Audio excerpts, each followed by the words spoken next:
इथल्या नारायण आणि नारायणी तत्वाला माझा नमस्कार. मास्टर्स, आज शारदीय नवरात्रीचा 5वा दिवस म्हणजेच स्कंध मातेचा दिवस आणि आपल्याकडे आराधना ध्यानसमूहात माझी मैत्रीण सुजाता घैसास या आलेल्या आहेत. त्यांचं हृदयापासून स्वागत करते आणि त्या संवाद साधणार आहेत निवेदिता माताजींवर. त्याआधी मी निशाताईंना विनंती करते की निशाताई आपण ताईंची ओळख करून द्यावी आणि या सुषमाताई पोखरकर त्यांना धन्यवाद देणार आहेत. तर सर्वप्रथम सगळ्यांना नमस्कार. ध्यान आणि ज्ञानाच्या या सत्रामध्ये आपल्या सगळ्यांचं खूप खूप स्वागत आहे. आपल्या या पाहुण्या आहेत सुजाता घेसासजी. तर मी आपल्या या आराधना परिवाराकडून त्यांचे खूप खूप स्वागत करते. सुजाताताईंची थोडक्यात ओळख करून देते. ताईंनी 34 वर्ष शाळेत शिक्षिका आणि मुख्याध्यापिका म्हणून आपली सेवा दिली आहे. त्या एक निसर्गोपचार तज्ज्ञ आहेत. कार्यरसिक मंडळात त्या कार्यरत आहेत आणि आता नुकतीच त्यांनी संगीत या विषयात प्रावीण्य पदवी प्राप्त केली आहे. आज ताई आपल्यासोबत भगिनी निवेदिता यांच्याविषयी, त्यांच्या कार्याविषयी संवाद साधण्यासाठी आलेल्या आहेत. तर आपण सगळे त्यांना ऐकायला उत्सुक आहात, म्हणून मी इथेच आपली सगळ्यांची रजा घेते आणि ताईंना विनंती करते की त्यांनी आपले अनमोल विचार आपल्या समोर सादर करावेत. धन्यवाद. आज नवरात्रीची 5वी माळ. मी प्रथम माझी मैत्रीण ऋता आणि आयोजकांचे आभार मानते की त्यांनी मला या व्यासपीठावर बोलण्याची संधी दिली. तसंच निवेदिता भगिनींच्या आयुष्यातील काही ठळक घटनांची माळ गुंफण्याची संधी दिली. या ठिकाणी निवेदिता ताईंच्या आयुष्याचे 2 टप्पे आपण बघणार आहोत आणि निवेदिता ताईंच्या स्मृतीला मी वंदन करते आणि माझे विचार जे आहे ते मांडायला सुरुवात करते. ताईंचं मूळ नाव मार्गारेट नोबल, आईचं नाव मेरी, वडिलांचं नाव सॅम्युअल रिचर्ड, आजोबांचं नाव जॉन, भावाचं नाव रिश्मांड आणि बहिणीचं नाव मे.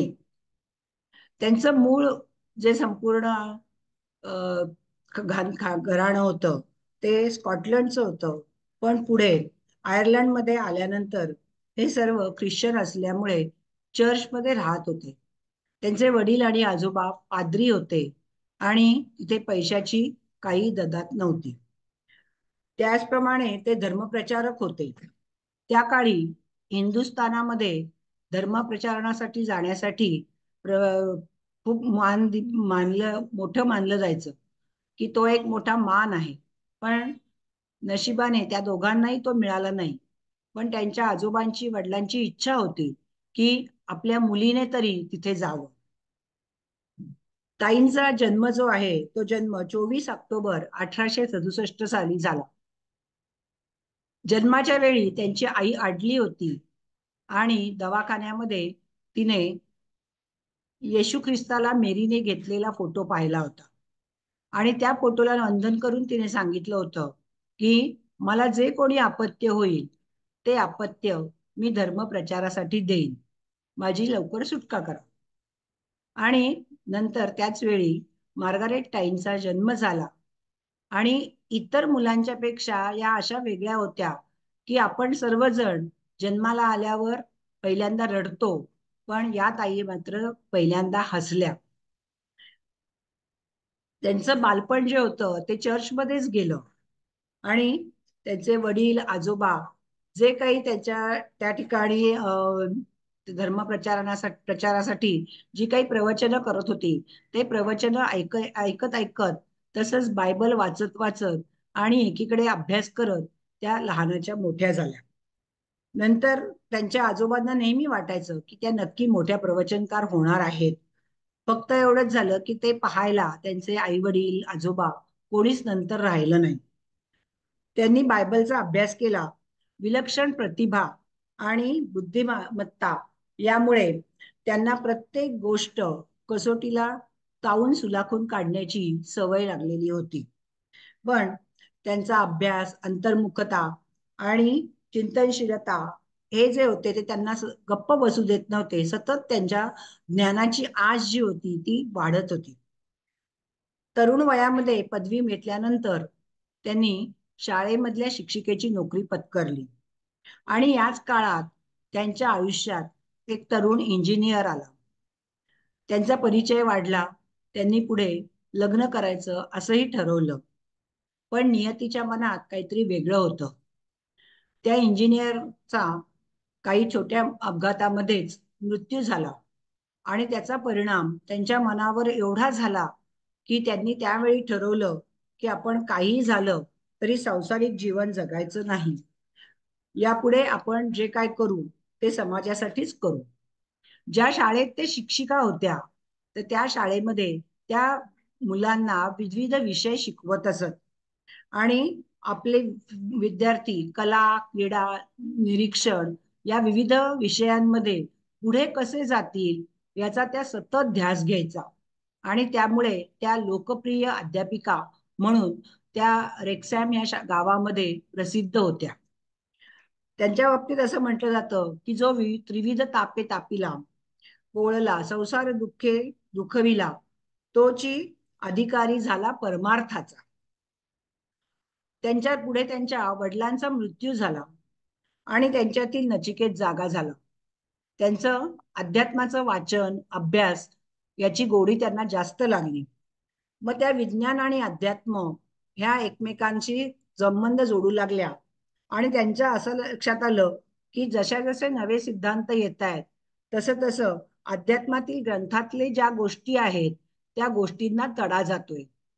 त्यांनी बायबलचा जवळजवळ 7 वर्ष अभ्यास केला. नंतर त्यांनी बौद्ध धर्माचा पण अभ्यास केला. वाङ्मय पूर्ण त्यांनी वाचून काढलं. तेव्हा त्यांच्या असं लक्षात आलं की हा जो बौद्ध धर्म आहे किंवा बौद्ध वाङ्मय जे आहे ते बौद्ध वाङ्मय मानवतावादाच्या जास्त जवळ आहे. तसंच त्याच्यामुळे आपल्या मनाला सांत्वना मिळते बौद्ध धर्माच्या आणि तो विज्ञानाच्या पण जवळचा आहे हे त्यांच्या लक्षात आलं. योगायोगाने स्वामी विवेकानंद हे जे होते यांनी पण बौद्ध धर्माचा अभ्यास केला होता. स्वामीजींनी तर प्रत्यक्ष बुद्धाचं दर्शन पण घेतलं होतं. तर या सगळ्याचा परिणाम असा झाला की पुढे मार्गारेट ताई आपोआप स्वामीजींच्या विचारांकडे वळल्या. त्या नेहमी म्हणत की मला भगवान बुद्ध हवे, बुद्ध धर्म नको. येशू ख्रिस्त हवा पण ख्रिस्त धर्म नको. रामकृष्ण हवेत पण हिंदू धर्म नको. याच काळात वर्तमानपत्रात त्यांनी स्वामी विवेकानंदांबद्दलच्या वेगवेगळ्या बातम्या वाचलेल्या होत्या. पण त्या ज्या ज्या शाळेमध्ये काम करत होत्या त्या शाळेच्या तिथून त्यांना इतर ठिकाणी म्हणजे अमेरिका, लंडन इथे जाऊन त्यांचं स्वामीजींचं व्याख्यान ऐकणं शक्य नव्हतं. पण योगायोग असा झाला की इंग्लंडमध्येच एक दिवस स्वामीजींचं भाषण जे होतं ते भाषण ठेवलं होतं आणि ते भाषण ठेवताना तिथे त्या ठिकाणी फक्त 15-20 लोकच हजर होते आणि त्या ठिकाणी संध्याकाळची वेळ होती आणि कंदिलाच्या प्रकाशामध्ये स्वामीजींनी आपले विचार मांडले होते आणि त्यावेळी ध्यानस्थ बसलेले स्वामीजी जे होते त्यांचा प्रभाव त्यांच्या मनावर खूप झाला आणि त्यांनी ठरवलं की आता आपण या स्वामीजींच्या विचारांशी त्यांच्याशी बोलायला सुरुवात करायची. जोपर्यंत स्वामीजी इंग्लंडमध्ये होते तोपर्यंत रोज त्या त्यांना भेटायच्या, वेगवेगळ्या विषयांवर बोलायच्या, त्यांना वेगवेगळे प्रश्न विचारायच्या. एक दिवस जर त्या स्वामीजींना म्हणाल्या की स्वामीजी मी तुम्हाला खूप त्रास तर देत नाही ना. तर तेव्हा स्वामीजी त्यांना म्हणाले होते की हा त्रास काहीच नाही हो. मी माझ्या गुरूंना म्हणजे रामकृष्ण परमहंसांना 5 वर्ष सतत त्रास दिलेला आहे. पुढे असं झालं की व्याख्यानं चालू होती स्वामीजींची आणि स्वामीजींनी एका व्याख्यानामध्ये प्रवचनामध्ये असं सांगितलं की मला कार्यकर्ते हवे आहेत पण पैसा, मदत किंवा पाठिंबा काही मिळणार नाही. एकट्याने उभं राहावं लागेल. भगवंत तुमच्या पाठीशी असेल. भगवंतावर भरोसा ठेवा आणि आपण त्या ठिकाणी भगवंतावर भरोसा ठेवून जे काम कराल तर अशा प्रकारची कामं करण्यासाठी, कार्य करण्यासाठी मला कोणी मदत करू शकेल का. तर त्या व्याख्यानाच्या वेळी लकीली तेथे होत्या मार्गारेट ताई हजर, तर त्या लगेच उभ्या राहिल्या आणि त्या म्हणाल्या हो मी तयार आहे म्हणून. स्वामीजींना हे सगळं अनपेक्षित होतं मग स्वामीजी म्हणाले, ठीक आहे, आता मी जेव्हा हिंदुस्थानात जाईन तेव्हा हिंदुस्थानात गेल्यानंतर तिथल्या ज्या अशिक्षित महिला आहेत, तिथे रोगराई वगैरे खूप आहे, तर या सगळ्या महिलांसाठी मी काहीतरी कार्य करणार आहे. तर त्यावेळी मी तुमचा नक्की विचार करेन.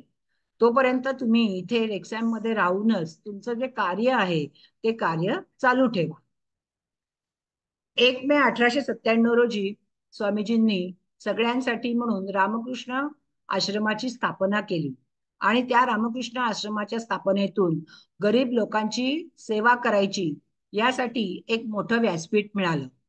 आणि मग हे व्यासपीठ मिळाल्यानंतर स्वामीजींच्या लक्षात आलं की याच व्यासपीठावरून आपण आपल्या ज्या हिंदुस्थानातल्या अशिक्षित रोगी स्त्रिया आहेत, या स्त्रियांना शिक्षित करण्यासाठी काहीतरी कार्य करू शकतो. आणि म्हणून त्यांनी त्या ठिकाणी निवेदिता ताईंना एक पत्र लिहिलं. त्या पत्रामध्ये त्यांनी सरळ लिहिलं होतं की या देशाची परिस्थिती खूप विचित्र आहे. इथे अज्ञान, दारिद्र्य, रोगराई खूप आहे. या ठिकाणी आपल्या असं लक्षात येईल की मी स्वतः सुद्धा श्रीमंत नाही, त्यामुळे तुम्हाला सुद्धा झोपडीतच राहावं लागेल. तुम्हाला असं वाटत असेल की आपण एखाद्या सरकारी अधिकाऱ्याकडे किंवा बंगल्यामध्ये राहू, तर तुम्ही इथे येऊ नका. तशी तुमची सोय आम्ही काही करू शकणार नाही. तुमचं प्रेम हे भारतावर असेल आणि नंतर माझ्यावर असलं पाहिजे, माझ्या कार्यावर असलं पाहिजे. या सर्व अटी मान्य असतील तर तुम्ही विचार करा आणि हिंदुस्थानात या. या सगळ्या गोष्टीचा विचार त्या ठिकाणी मार्गारेट ताईंनी केला आणि नंतर त्या हिंदुस्थानात आल्या. हिंदुस्थानात आल्या तेव्हा बंदरावर घ्यायला स्वामीजी त्यांना घ्यायला आले होते. त्याच वेळी त्यांनी स्वामीजींना साष्टांग नमस्कार केला आणि की आता मी तुमची अनुयायी झालेली आहे असं त्यांनी त्या ठिकाणी विचार व्यक्त केले. त्या इथे आल्यानंतर त्यांना सोवळं ओवळं, कर्मकांड, वर्णव्यवस्था या वेगवेगळ्या ठिकाणी म्हणजे खूप अडचणी सहन कराव्या लागल्या. त्यांनी त्या एखाद्या घरात गेल्यानंतर त्यांनी एखाद्या मुलाला हात लावला तर त्यांना त्या ठिकाणी लगेच अंघोळ घातली जायची, किंवा त्याचं खेळणं त्याला हात लागला असेल त्यांचा, तर ते खेळणं सुद्धा फेकून दिलं जायचं. असं करता करता त्यांच्या असं लक्षात आलं की या ठिकाणी जे जगन्नाथपुरीचं देऊळ आहे, दक्षिणे ठिकाणी काली मातेचं मंदिर आहे, त्या मंदिरात त्यांना प्रवेश नव्हता. त्या भारतासाठी समर्पित होण्यासाठी आल्या होत्या, त्यामुळे त्यांनी हे आयुष्य संपूर्ण स्वतःसाठी म्हणून जगायचा नक्की प्रयत्न केला. एवढे सगळे सहन करताना त्या एकदा एका वृद्ध विदुषीने, म्हणजे साक्षात माता शारदा माता या ज्या आहेत, यांनी त्यांना घरी बोलवलं आणि त्यांचं स्वागत खूप प्रेमाने केलं. त्या ज्या पलंगावर बसायच्या त्याच पलंगावर माताजींनी त्यांना बसवलं, हृदयाजवळ कवटाळलं, तसंच त्यांच्याबरोबर जेवण केलं बसून. आणि ह्या सगळ्या गोष्टींनी त्या भारावल्या. पण ह्या गोष्टी इतर संन्यासी जे होते त्या इतर संन्यासांना मात्र आवडल्या नाहीत, की असं करणं त्यांना योग्य वाटलं नाही. पण पुढे पुढे असं झालं की स्वामीजी मुद्दामून त्यांच्या हातचा चहा, खाणं हे संन्यासांना खायला द्यायचे. आणि मग हळूहळू त्या ठिकाणी त्या रुळत गेल्या. आणि ते रुळत असताना त्यांची साधी राहणी, अत्यंत सरलता, बुद्धीची तरलता या सगळ्या वेगवेगळ्या गुणांमुळे त्या शारदा आश्रमामध्ये, त्या रामकृष्ण आश्रमामध्ये पूर्णपणे मिसळून गेल्या. 25 मार्चला त्यांना ब्रह्मचर्य दीक्षा दिली गेली आणि त्यावेळी त्यांचं मार्गारेट हे नाव जे होतं ते नाव बदलून त्यांना निवेदिता भगिनी हे नाव देण्यात आलं. त्यावेळी कलकत्त्याचे न्यायालयाचे अध्यक्ष त्या कार्यक्रमाला अध्यक्ष म्हणून आलेले होते. त्यांनी सांगितलं की भगिनी निवेदिता म्हणजे इंग्लंडने हिंदुस्थानाला दिलेली एक देणगीच आहे. नंतर त्यांनी जे कार्य केलं त्याचा आढावा आपण थोडक्यात बघूया. त्यांनी स्वामीजींबरोबर हिमालय, अजमेरा, अमरनाथ या वेगवेगळ्या ठिकाणी प्रवास केला. पण हा प्रवास करत असताना त्यांना वेगवेगळ्या दिव्यातून जावे लागायचे आणि संघर्षही खूप करावा लागायचा. कधी कधी त्या दोघांमध्ये खूप वादही व्हायचे आणि तो वाद पराकोटीला गेला की ब्रह्मानंद जे होते ते ब्रह्मानंद मध्ये पडायचे आणि तो वाद मिटवायचे. स्वामी विवेकानंदांना नेहमी वाटायचे की ताईंनी हे परमेश्वराचे काम समजून काम करावे. आणि काही काही वेळेला मात्र निवेदिताईंच्या मनावर कधी ना काहीतरी सगळ्याचा परिणाम व्हायचा आणि त्यांना असं वाटायचं की हे सर्व मी स्वतःच करते आहे म्हणून. एका संध्याकाळी स्वामीजी आणि निवेदिताताई गच्चीवर बसलेल्या होत्या आणि त्यावेळी स्वामीजींनी त्यांच्या डोक्यावर हात ठेवला आणि त्यांच्याकडची शक्ती जी होती ती शक्ती पूर्णपणे निवेदिताताईंना अर्पण केली. आणि त्याच्यामुळे एक झालं की त्यांचं पूर्वीचे जे सगळे काही विचार होते ते सगळे विचार भस्मसात झाले. आणि त्यावेळी स्वामीजी त्यांना म्हणाले की आता आपण एक नवीन जीवन जगायला सुरुवात करूया. जेव्हा अमरनाथला जाऊन आले त्यानंतर जो होता तर त्या कार्यक्रमांमध्ये त्यांना असं जाणवायला लागलं स्वामीजींना की हळूहळू आपली शक्ती क्षीण होतीये. तेव्हा त्यांनी सांगितलं की आता माझा अंतकाळ जवळ आलेला आहे. नवीन भक्त तयार होतील, या इथे नवीन लोक येतील, पण मी दिलेली जी शक्ती आहे ती शक्ती कोणीही काहीही करून ती शक्ती तोडू शकत नाही किंवा हिरावून घेऊ शकत नाही. हे कार्य जे आहे हे कार्य तुम्ही असंच पुढे चालू ठेवा. 4 जुलै 1902 रोजी स्वामीजींचं देह स्वामीजींचं देहावसान झालं. नंतर ज्यावेळी त्यांचा देह ठेवल्यानंतर जेव्हा त्यांना अग्नी देण्याची वेळ आली तेव्हा त्यांच्या अंगावर जी शाल होती ती शाल आपल्याला मिळावी असं शारदा माता मार्गारेट ताईंना किंवा निवेदिता भगिनी ताईंना वाटत होतं. म्हणून त्यांनी ब्रह्मानंदाने सांगितलं की ती शाल मला दिली तर बरं होईल. पण ब्रह्मानंदांनी नकार दिला आणि ज्यावेळी अग्नी दिला गेला तर त्यावेळी जोरदार सोसाट्याचा वारा आला आणि ती जी शाल होती त्या शालीचा तुकडा बरोबर भगिनीताईंच्या पायावर येऊन पडला आणि त्यांनी तो प्रसाद म्हणून स्वीकारला. आणि त्या म्हणाल्या की जरी स्वामीजी नसले तरी स्वामीजींचं कार्य जे आहे ते कार्य इथून पुढे मी पुढे घेऊन जाईन. भगवंतावर भरोसा ठेवा हे लक्षात घेऊनच त्यांनी पुढचं कार्य केलेलं होतं.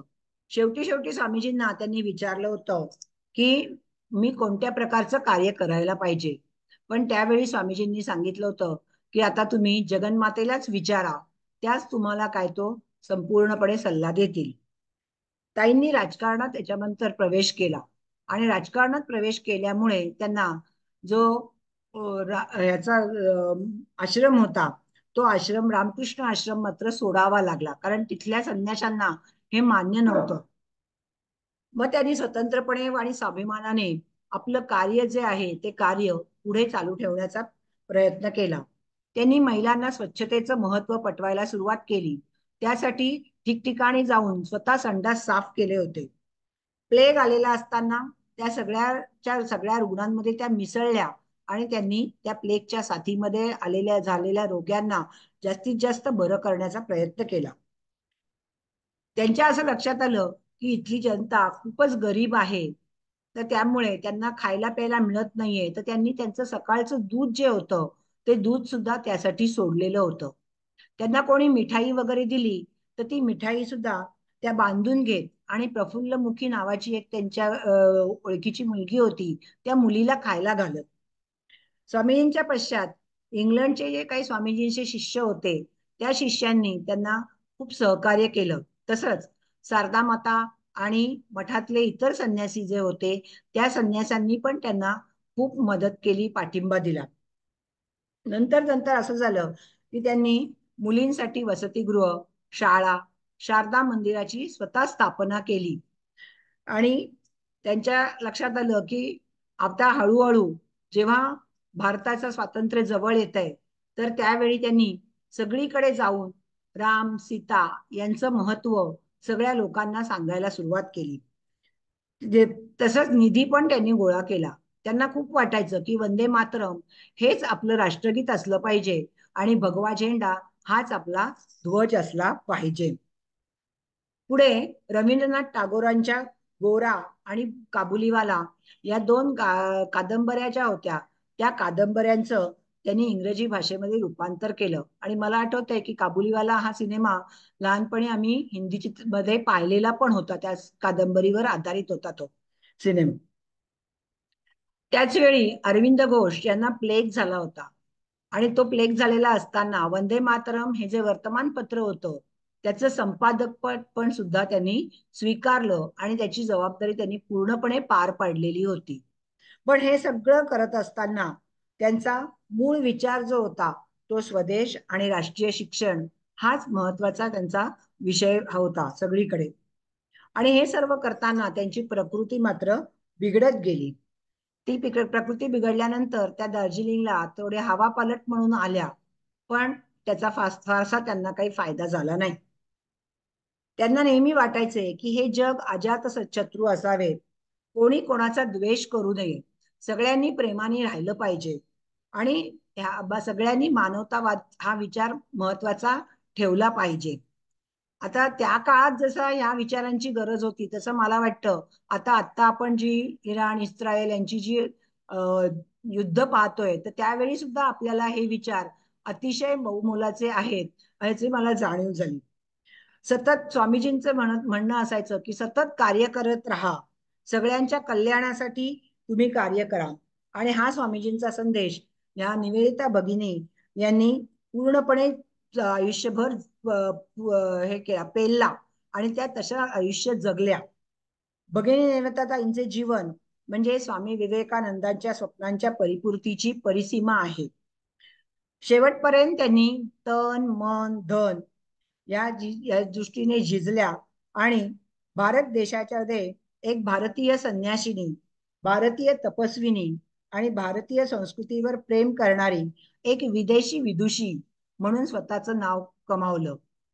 योगायोग असा की त्यांचा जन्म हा ऑक्टोबर महिन्यात झाला होता आणि त्यांचा मृत्यू सुद्धा 13 ऑक्टोबर 1911 मध्ये झाला. आणि आपण योगायोगाने हा जो संपूर्ण सप्ताह साजरा करतोय, नवरात्र साजरी करतोय, ती सुद्धा ऑक्टोबर महिन्यातच आलेली असल्यामुळे मला वाटतं आपण सगळ्यांनी त्यांना वाहिलेली ही आदरांजली आहे. आणि त्या आदरांजलीमुळे मी त्यांच्या स्मृतीला परत एकदा वंदन करते आणि माझे 2 शब्द थांबवते. नमस्कार. छान बोलली सुजाता, खूप छान. पुन्हा ये, तुला ऐकायला पुन्हा सगळ्यांना आवडेल. सुषमाताईंना विनंती करते की सुषमाताई आभार प्रदर्शन करा, मग आपण ध्यान करू.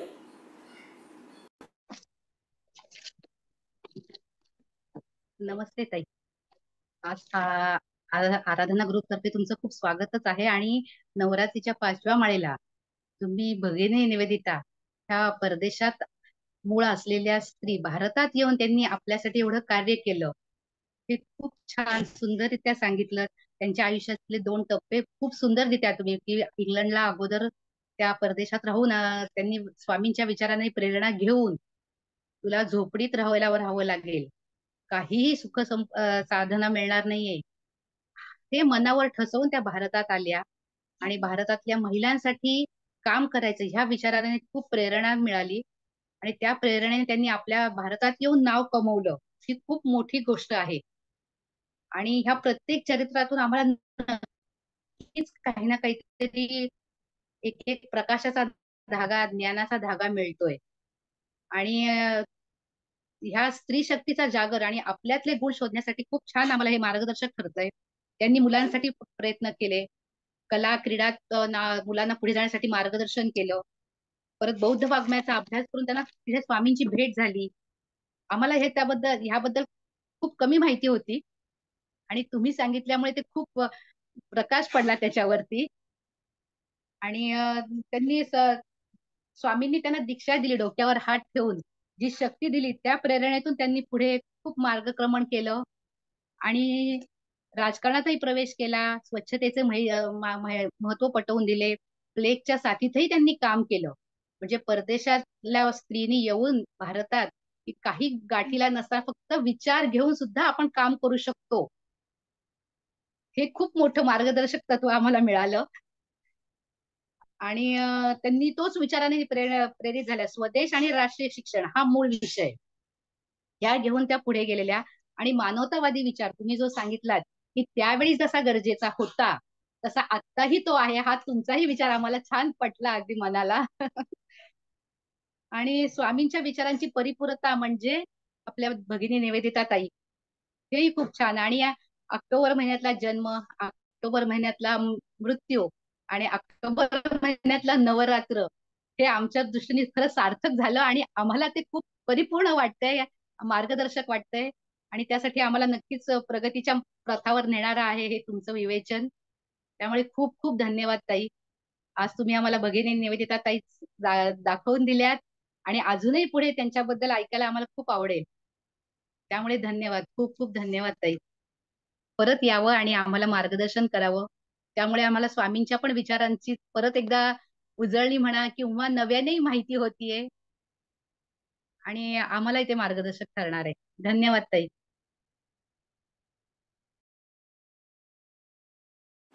खूप छान बोलला सुजाताताई की विचार घेऊनही कामाला लागता येतं. आणि एक विचारच एक मजरूह सुलतानपुरीचा शेर आहे की मैं अकेला ही चला था जानिबे मंजिल की ओर, मैं अकेला ही चला था जानिबे मंजिल की ओर, लोक साथ आते गए कारवा बनता गया.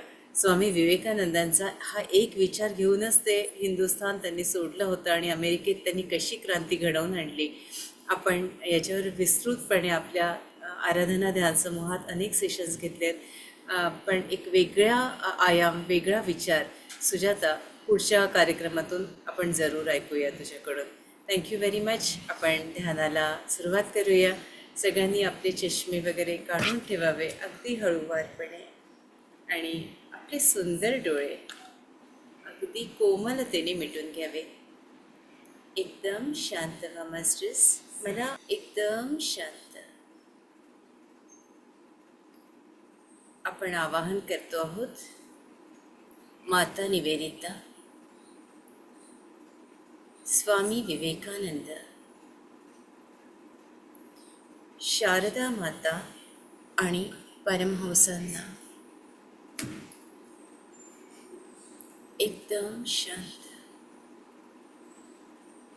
संपूर्ण देवी तत्व आणि गुरुतत्व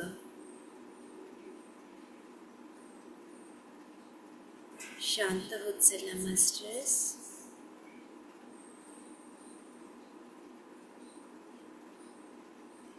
आपलं सगळं लक्ष ब्रह्मरंध्रावर म्हणजेच डोक्याच्या मध्यभागावर. इथून सूर्याचा प्रकाश हळूहळू आपल्या शरीरभर पसरलेला आहे. मूलाधार, स्वाधिष्ठान, मणिपूर, अनाहत म्हणजे हृदय आणि त्याच्यानंतर आपला गळा म्हणजे विशुद्ध चक्र. आज सगळं लक्ष आपलं या विशुद्ध चक्रावर द्या.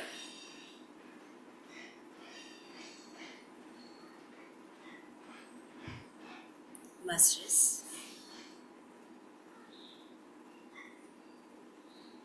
आपल्या विशुद्ध चक्रावर प्रक्रिया सुरू झालेली आहे. सगळी ऊर्जा इथे एकत्रित झालेली आहे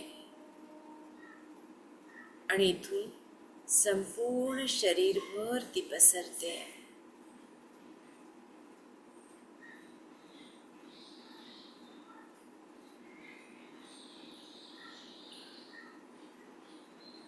ओठांची रचना ही एका धनुष्य बाणासारखी असते. जसं धनुष्य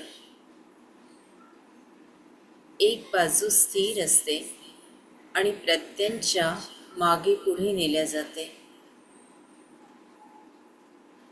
तसंच आपल्या ओठांवर लक्ष केंद्रित करावं. वरचा भाग हा स्थिर असतो आणि खालचा भाग ही प्रत्यंचा आपण चालवत असतो.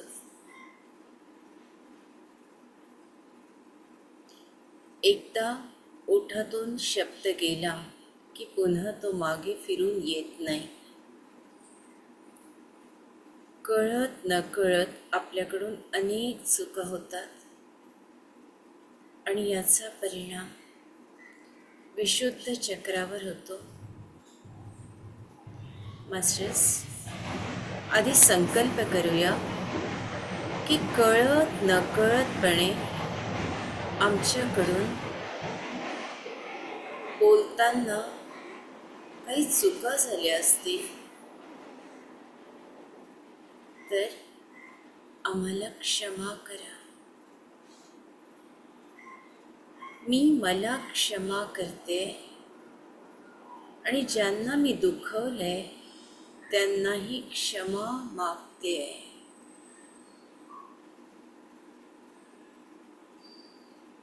ही संपूर्ण ऊर्जा महसूस करा आपल्या शरीरात.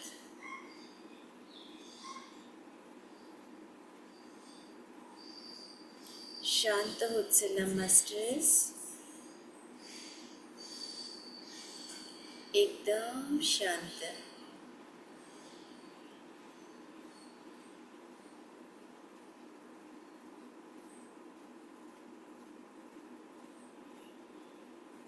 जोवर आपण ही क्षमा मागत नाही किंवा क्षमा करत नाही तोवर जन्ममरणाचं रहाटगाडगं हे चालूच असतं.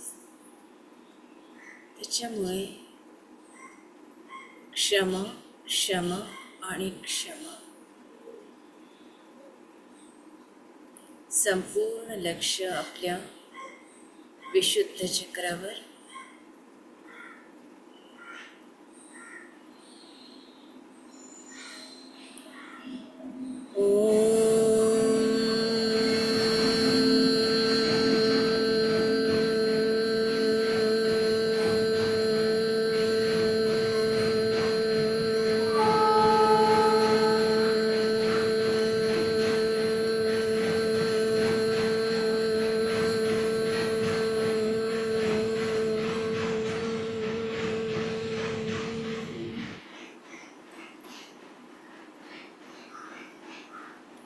योग योग योगेश्वराय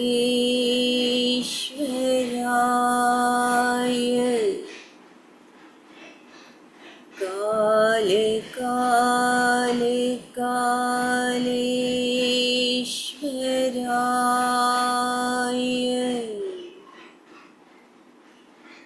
भूत भूत भूतेश्वराय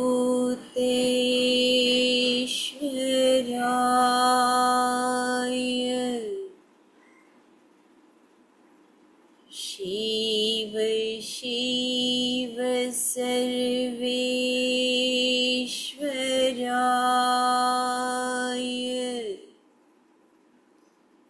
शंभो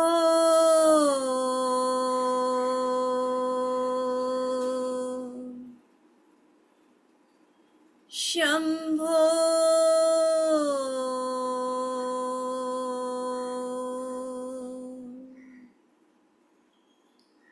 शंभो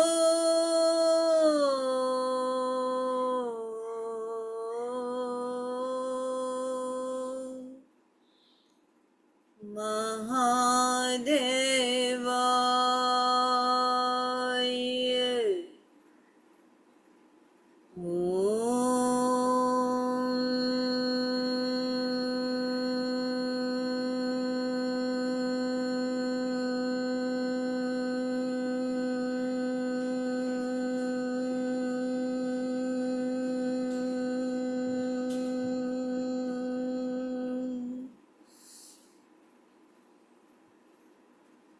फील करा मास्टर्स, आपल्या गळ्यातले 12 लेयर्स हे स्वच्छ होतात आहे, ॲक्टिवेट होतात आहेत. तिथे संपूर्ण ऊर्जेला महसूस करा. ओम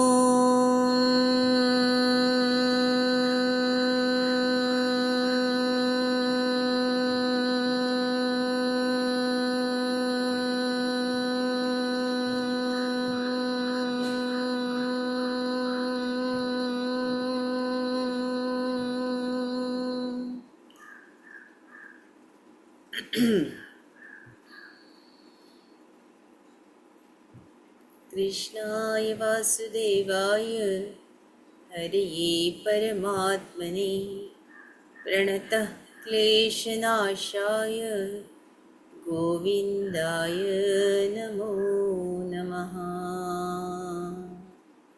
कृष्णाय वासुदेवाय हरये परमात्मने प्रणतः क्लेशनाशाय गोविन्दाय नमो नमः। कृष्णाय वासुदेवाय हरये परमात्मने प्रणतः क्लेशनाशाय गोविन्दाय नमो नमः।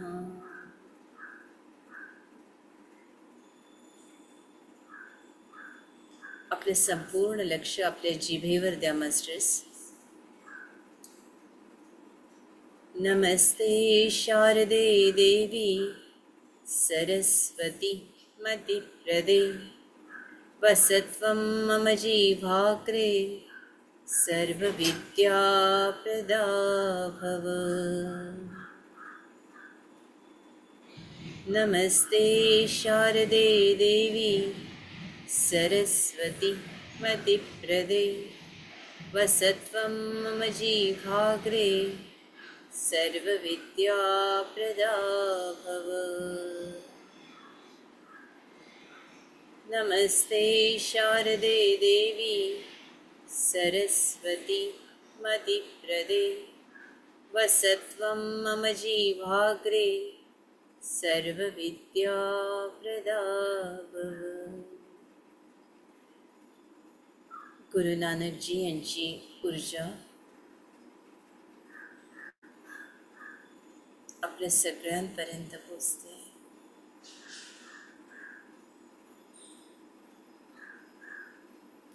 एक ओंकार सतनाम करता पुरख निर्भय निर्मोह अकाल मूरत अजुनी सैभम गुरु प्रसाद।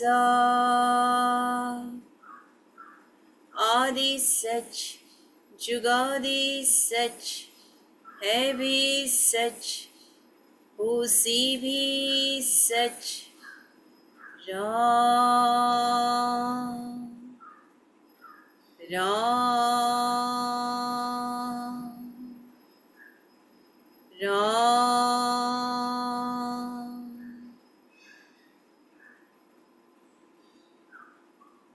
अजून शांत होत चला मास्टर्स, अजून शांत, अजून स्थिर। संपूर्ण ऊर्जा आपल्या मानेतून आपल्या स्पाईनमध्ये उतरते, तिला महसूस करत चला।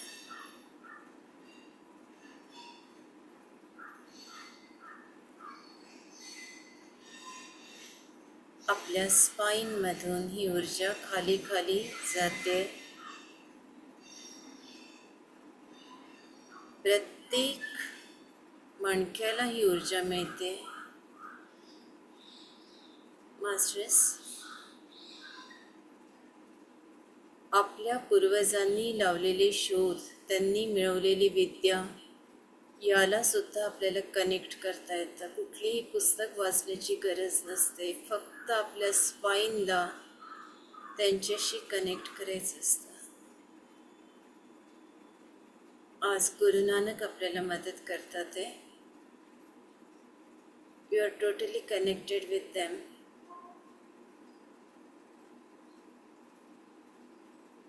त्या ऊर्जेशी, त्या शक्तीशी तुम्ही एकरूप झाला आहात।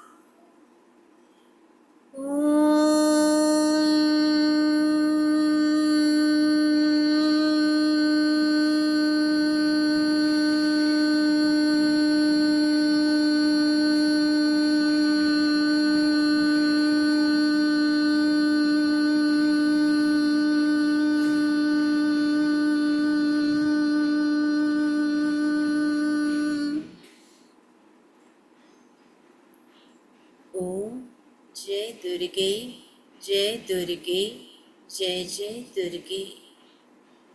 ओम जय दुर्गे जय दुर्गे जय जय दुर्गे।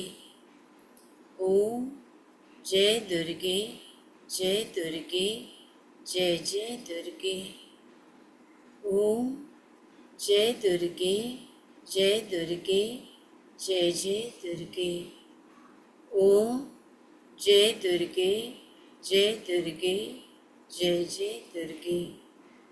ओम जय दुर्गे जय दुर्गे जय जय दुर्गे। ओम जय दुर्गे जय दुर्गे जय जय दुर्गे। ओम जय दुर्गे जय दुर्गे जय जय दुर्गे। ओम जय दुर्गे जय दुर्गे जय जय दुर्गे। ओम जय दुर्गे जय दुर्गे जय जय दुर्गे। ओम जय दुर्गे जय दुर्गे जय जय दुर्गे। ही ऊर्जा आपल्या स्पाईनमध्ये, आपल्या पावलांमध्ये, पायामध्ये, पूर्ण शरीरात ब्रह्मरंध्रापर्यंत पसरते। तिला महसूस करा मास्टर्स।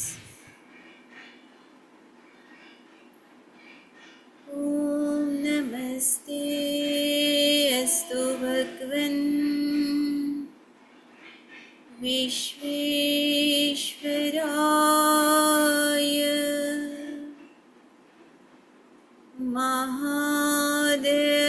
महादेवाय त्र्यंबकाय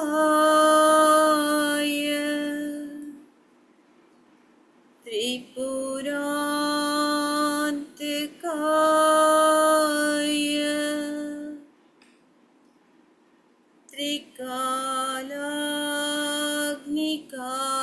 त्रिकालाग्निकालाय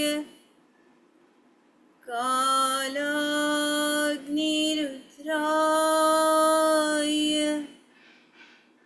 नीलकंठाय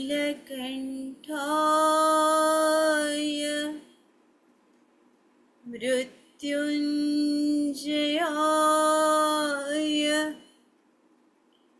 सर्वेश्वराय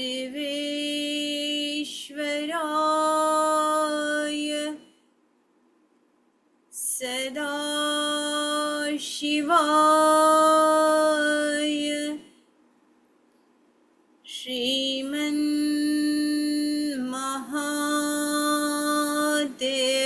श्रीमन्महादेवाय नमः।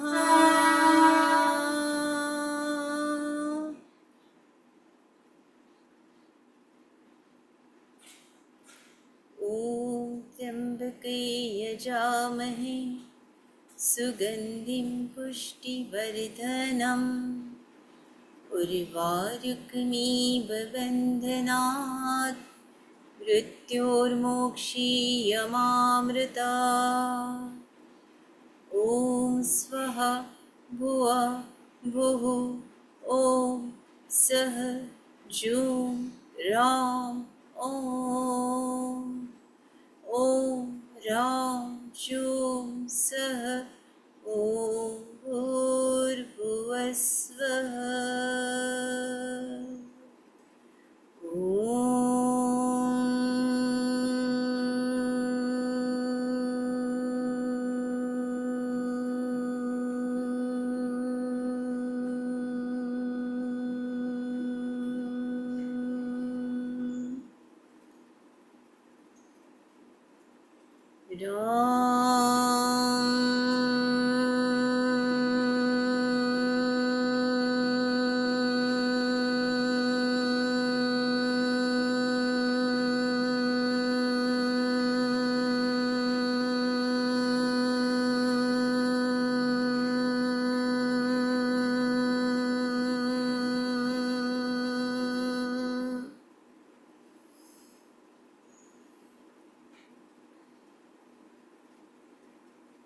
मास्टर्स,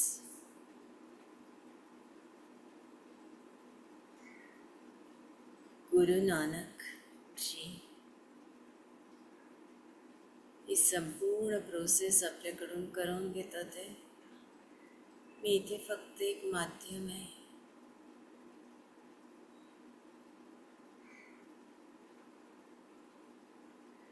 आणि त्यांच्या हातातून अनेक प्रकाशाची किरणं पोचतात आहे.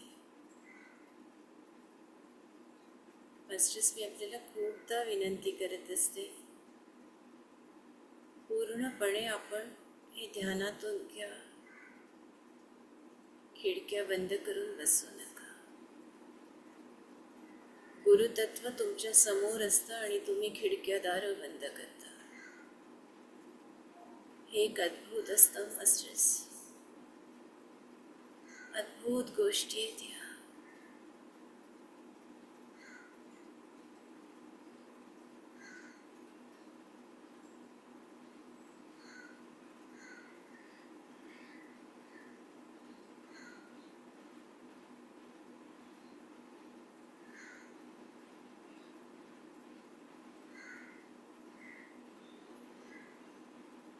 दंडवत प्रणाम करा.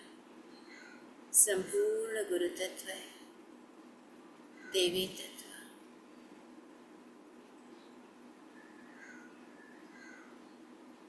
माता निवेदिता, स्वामी विवेकानंद, शारदा माता आणि स्वामी परमहंस गुरु नानक जी, सूर्यनारायण भगवान, संपूर्ण गुरुतत्व आणि देवी तत्व, महादेव यांना या समूहाच्या वतीनं दंडवत प्रणाम करते.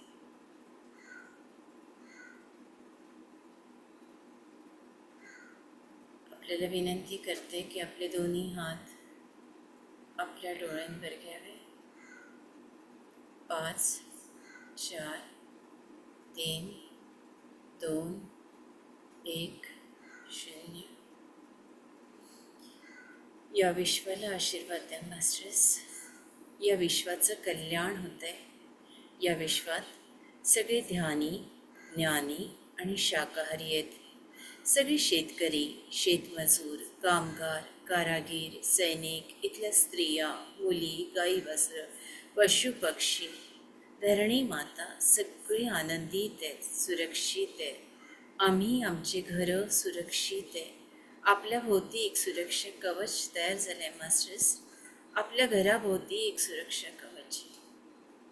कल्याणमस्तु, कल्याणमस्तु, कल्याणमस्तु. दोन्ही हात आपल्या डोक्यावर. तथास्तु, तथास्तु, तथास्तु. नंतर दोन्ही हात आपल्या मानेवरून हळूवारपणे फिरवून घ्या.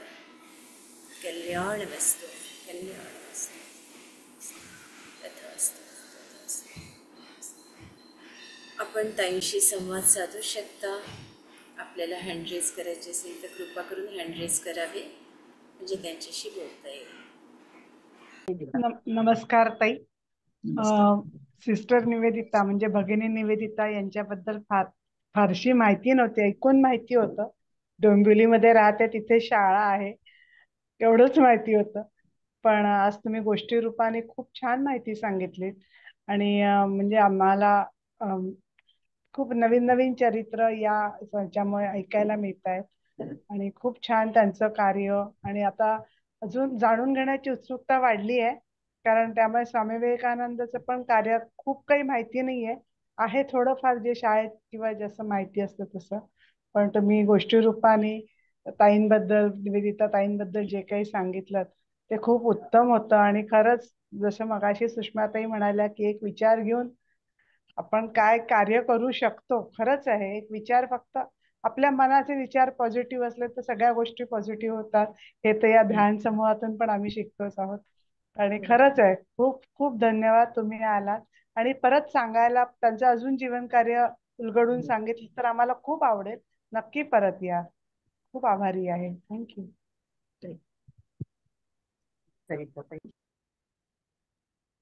नमस्कार. नमस्कार. छान माहिती आपल्याकडून मिळाली की काही गोष्टी काही संत आपल्या मध्ये होऊन गेले पण आपल्याला ते अज्ञात आहेत. आणि त्या सर्वांची एक मालिका ताईंनी इथे अरेंज केलेली आहे. ही भाग्याची गोष्ट आहे, कारण आता सध्या नवरात्र हो.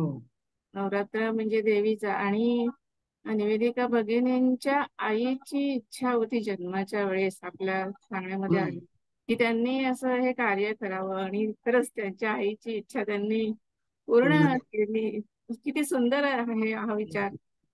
हो. म्हणजे कसं याला काही शब्दच नाही, जास्त काही बोलू शकत नाही. खूपच छान. तुम्ही पुन्हा पुन्हा ताई या. तुम्ही इतके सुंदर वर्णन केलं.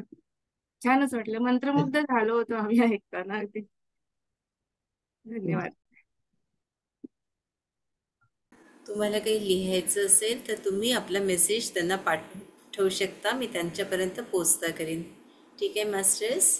सगळ्यांना पुन्हा एकदा नवरात्रीच्या अनेक शुभेच्छा. इथेच आपण रजा घेऊया मास्टर्स. खूप खूप धन्यवाद. जय श्रीराम. भेटूया उद्या.